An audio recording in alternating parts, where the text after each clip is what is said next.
an ka fara ɲɔgɔn kan an ka faso bara jeunesse ka fara ɲɔgɔn kan ka bɔ manamanakan wala mɔgɔw ɲɛna don o don a donna tan a bɔra tan nin y'a kɛ tan nin y'a kɛ tan mɔgɔ si tɛ bi faransi tɛ amérique tɛ mɔgɔ si tɛ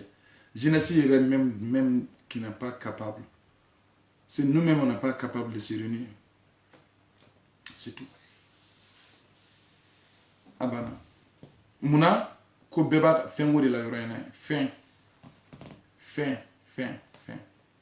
o de ye tiɲɛni ye dɔrɔn fɛn ko in dɛ o de ye tiɲɛni ye denmisɛnninw a ye fara ɲɔgɔn kan a ye fara ɲɔgɔn kan a y'a tɛgɛ di ɲɔgɔn ma a y'a tɛgɛ di ɲɔgɔn ma a y'a tɛgɛ di ɲɔgɔn ma ayi diɲɛ jɔlen de bɛ yen u bɛ k'aw lajɛ mais Dieu merci Mali sera ka caman kɛ a ta la an bɛ jeunesse fo aussi dɔ kɛra dɛ parce que ka élection organisée transparency la sisan fɛn bɛ bɔ suɲɛtikɛ o élection organisée dɔrɔn de bɛ yen ko fɛn trans sinon campagne tɛ yen o campagne tɛ yen nɔ k'a fɔ k'an bɛ wuli ka campagne kɛ k'a fɔ an bɛ wari ka wari di mɔgɔ ma non plateforme bɛna kɛ partout ye ni hakɛ bɛ di aw ma 1 million 2 millions jisuma sɔngɔ ni fɛnw a banna mɔgɔ minnu kɛra recensement ni fɛnw na docteurs ni fɛnw ka se ka sara a banna c'est tout di jeunesse ka fara ɲɔgɔn kan o bɛ taa parti min représenter o kana taa da mɔgɔ kelen na tuguni temps b'u bolo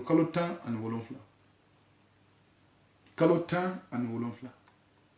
jeunesse ye jɔn ni jɔn ye Mali jeunesse bɛɛ ye jɔn ni jɔn ye a y'u tɔgɔ bila ka na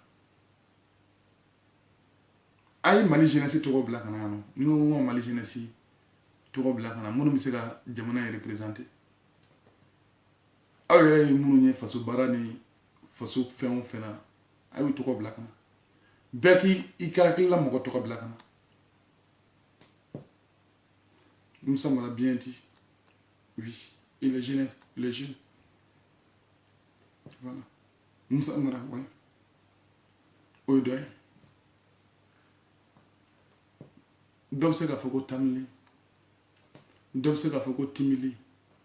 dɔ bɛ se k'a fɔ ko bubu dɔ bɛ se k'a fɔ ko rasta dɔ bɛ se k'a fɔ ko malika dɔ bɛ se k'a fɔ ko Clément Damele dɔ bɛ se k'a fɔ ko Ben le cerveau dɔ bɛ se k'a fɔ ko Abdou Niang dɔ bɛ se k'a fɔ ko c'est comme ça o de ye faso ye quoi n'o bɛɛ farala ɲɔgɔn kan o de bɛ wele ko faso donc olu bɛɛ mana sigi sisan olu fana tila ka taa ɲɔgɔn lajɛ sisan vraiment jamanadenw fana bɛ k'an makɔnɔ u mɔgɔ miliyɔn 20 de don an mɔgɔ 40 de bɛ yan fo an ka kelen ta tiɲɛ kɔnɔ hɔrɔnya kɔnɔ an ka baara kɛ ni tiɲɛ ka taa o jira u la démocratie kɔnɔ k'a fɔ ni an bɛɛ ka jɛ ka nin supporter nin bɛ k'an ka président ye an bɛɛ bɛ don faso kɔnɔ an bɛ baara kɛ hɔrɔnya kan danbe kan wari ko tɛ sanu ko tɛ jama ko tɛ u ka kɛ mɔgɔ 20 ye u ka kɛ mɔgɔ 40 o mɔgɔ 40 bɛɛ ka fara ɲɔgɔn kan o mɔgɔ 40 ka fara ɲɔgɔn kan Mali ko de don ko de dɛ mɔgɔ ko tɛ o de kama f'a ka jamana jɔ hakili sɔrɔ n'a bɛ faso jɔ a bɛ kalifa dɔ de la mais jɔnni ye baarakɛla ye minnu bɛ kɔfɛ olu de ye baarakɛla ye jɔnni ye kotigi ye minnu bɛ kɔfɛ olu de ye kotigi ye ni aw mɔgɔ 40 ye Mali jeunesse ye sisan dɔ bɛ Kayi dɔ bɛ Kulukoro dɔ bɛ Kidali dɔ bɛ yan fɛ dɔ bɛ yan fɛ a 40 bɛ fara ɲɔgɔn kan ka réunion kɛ a 40 fana na a bɛ jɛ ka danaya di kelen ma e bɛ kɛ parti ɲɛmɔgɔ ye an mɔgɔ 40 min bɛ yen an bɛ don parti kɔnɔ ka se ka jeunesse fara ɲɔgɔn kan sisan an mɔgɔ 40 ni kelen Kayi Kidali an bɛɛ farala ɲɔgɔn kan an ye hɔrɔnya bila a kɔnɔ kuma min bɔra an ka dugu kɔnɔ kuma min bɔra an ka togodaw la an y'o de fɔ o de bɛ parti kɔnɔ an bɛ fara ɲɔgɔn kan 2023 a bɛ mɔgɔ kelen bɔ a la a b'a fɔ jeunesse bɛɛ an b'a fɛ ka changement kɛ ka se ka assemblée ta 70% ka se ka communal ta 70% ka se ka législatif ta an b'a bɛɛ ta exécutif donc cɛkɔrɔba kɛ 30% sisan Moussa m'a bien dit oui et les jeunes voilà Moussa Mara ouais o ye dɔ ye dɔ bɛ se k'a fɔ ko tamili dɔ bɛ se k'a fɔ ko timili dɔ bɛ se k'a fɔ ko bubu, dɔ bɛ se k'a fɔ ko rasta,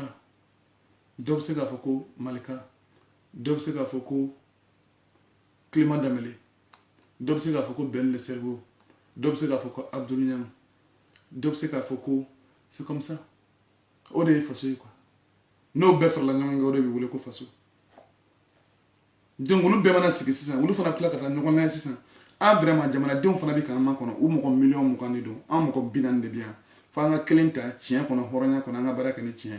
ka taa o jira u la démocratie kɔnɔ k'a fɔ ni an bɛɛ ka jɛ ka nin supporter nin bɛ k'an ka président ye an bɛɛ bɛ don faso kɔnɔ an bɛ baara kɛ hɔrɔnya kan danbe kan wari ko tɛ sanu ko tɛ jama ko tɛ mais jeune jumɛn bɛ se ka sɔrɔ ka nin jeune bɛɛ fara ɲɔgɔn kan sisan sali kelen kɔnɔ